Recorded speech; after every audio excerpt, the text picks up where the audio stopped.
খেতে খেতে মনে পড়ে গেল মন্দিরটা কি দারুণ, এগুলো দারুণ লাগছে, কি সুন্দর লাগছে এই ফুলগুলো দেখতে। হ্যালো গাইস, আমি Sudipta and welcome to my blog. আশা করি তোমরা সবাই ভালো আছো, আমিও ভালো আছি। তো চলো ব্লগটাকে শুরু করি আর তোমরা পুরো ব্লগটা দেখতে থাকো। সকাল ঘুম থেকে উঠে দেখি মা বাজার থেকে নিয়ে চলে এসেছে এই যে হাঁসের ডিম, এটা আজকে রান্না হবে। তো হাঁসের ডিম খেতে খুব ভালোবাসি, তাই হাঁসের ডিম নিয়ে এসেছে। আর নিয়ে এসেছে বাটা মাছ, এটা ফুলকপি দিয়ে রান্না হবে। আর নিয়ে এসেছে আমার ফেভারেট ইলিশ মাছ, সব থেকে ফেভারিট। আর মায়ের হাতের ভাপা খেতে তো আমার দারুণ লাগে। তো ইলিশ মাছটা দেখি কালকে হয়তো রান্না হবে, আজকে বাটা মাছ। আর অলরেডি ডিমের ঝোলটা দেখছি মা সিদ্ধতে বসাবে বলে রেডি করে রেখেছে। আজকে লাল শাক হবে, এই যে দিদা ধুয়ে রেখেছে লাল শাকটা। এটা কি শাক? এটা কি শাক মা? কুলেখাড়া, রক্ত হওয়ার। আজকে ব্রেকফাস্টে রয়েছে রুটি, আলু পেঁপের তরকারি আর একটু গুড় নিয়ে নিয়েছি। তো আমার তো দারুণ লাগে গরম গরম রুটি দিয়ে আর গুড় দিয়ে খেতে। তো চলো ব্রেকফাস্টে করে নিই, না হলে ঠান্ডা হয়ে যাবে। তো চলো, তারপর তোমাদের সাথে আবার দেখা হচ্ছে।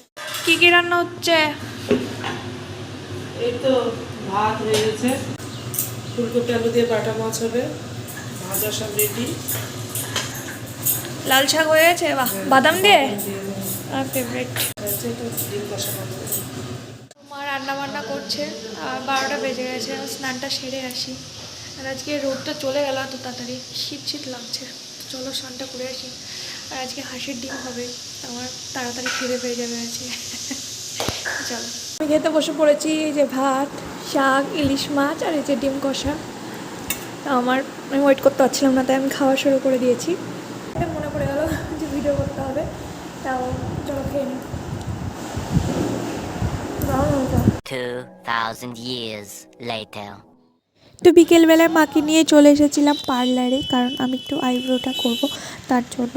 আর এটা করিমপুরেই রয়েছে গৌরী পার্লার।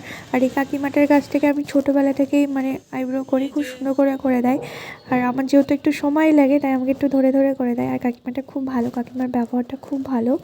তো এখানে আসলে আমি করি, আর মাও করবে, দুজনেই করে নেবো। আর সামনে আমাদের অ্যানিভার্সারি রয়েছে, তো সেই জন্য আরও করে গেলাম, বাড়ি গিয়ে যদি সবাই না হয় তার জন্য। তো হয়ে গেল পুরো প্লাগ করা, এখন বাড়ি যাচ্ছি। মানিক তাহার মেলায় এই যে দিদা আর এই যে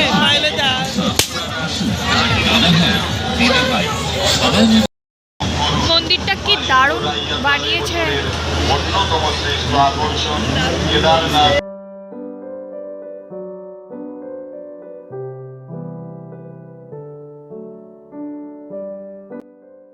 বানিয়েছে, অনেকদিন ধরে এদের মন্দিরের কাজ চলছিল। আমরা এসেছি মানিকতলার মেলায়, মেলা দেখতে। এই ঠাকুরটা কি সুন্দর বানিয়েছে, দেখো একবার। এই যে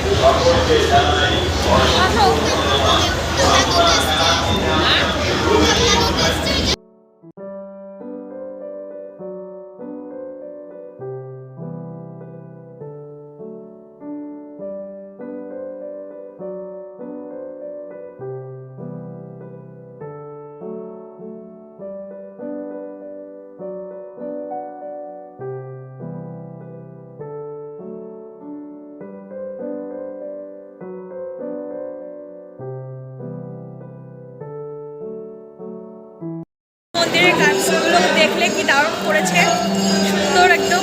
মন্দিরটা খুব সুন্দর বানাচ্ছে, প্রত্যেকটা দেওয়ালেতে সুন্দর সুন্দর করে একদম পাথর দিয়ে আঁকানো হয়েছে, খুব সুন্দর হয়েছে। তো দেখো কি সুন্দর সুন্দর থিম করেছে।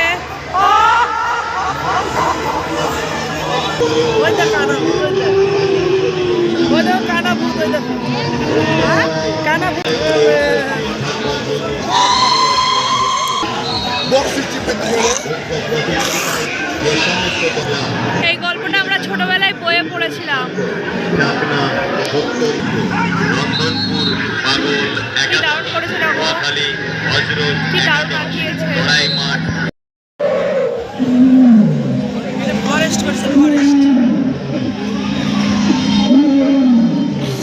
ভালো লাগছে দিদা দেখতে, দিদা ভালো লাগছে।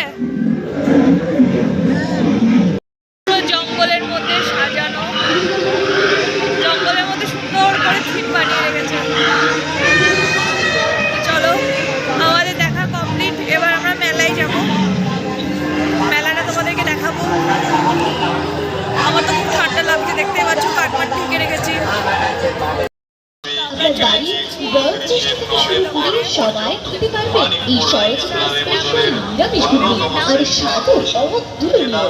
যা 21 রকমের মশলা দিয়ে তৈরি সরস্বতীর স্পেশাল নিরামিষ পুরি। সরস্বতী স্পেশাল নিরামিষ পুরি এখন আপনার সম্মুখে। মনে রাখবেন সরস্বতী কি সুন্দর লাগছে এই ফুলগুলো দেখতে। তারপরে এইগুলো এক একটা স্টিক 1000 টাকা করে। সাংসারিক ও ক্যানভাস দারুণ লাগছে দেখতে। আপনার নিজের বাড়ি জানবে ঘরের মালিক মাত্র 15 টাকা। পরে নিয়ে যেতে পারবো না, তাই না হলে নিতাম একটা। খুব সুন্দর লাগছে এই ফুলটা দেখতে। কিছু কম হবে না, কিছু বেশি হবে না। এই সুন্দর কানেরটা আমি নিলাম। কত সুন্দর সুন্দর ক্লিপ নিয়েছে, আমি ক্লিপও নিয়েছি। এগুলো দারুণ লাগছে, বাট নোংরা হয়ে যাবে। ক্লিপটা খুব কিউট। কিছু কেনাকাটা করে ফেলেছি, একদম বাড়ি গিয়ে তোমাদেরকে দেখাবো।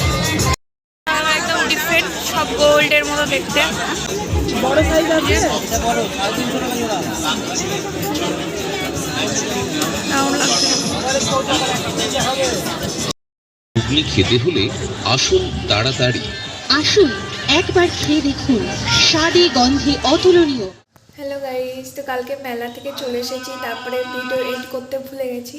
তো তোমাদের যদি ভিডিওটা ভালো লেগে থাকে অবশ্যই লাইক শেয়ার ফলো করে দিও। আবার কালকে নতুন ভিডিও না দেখা হচ্ছে। টাটা।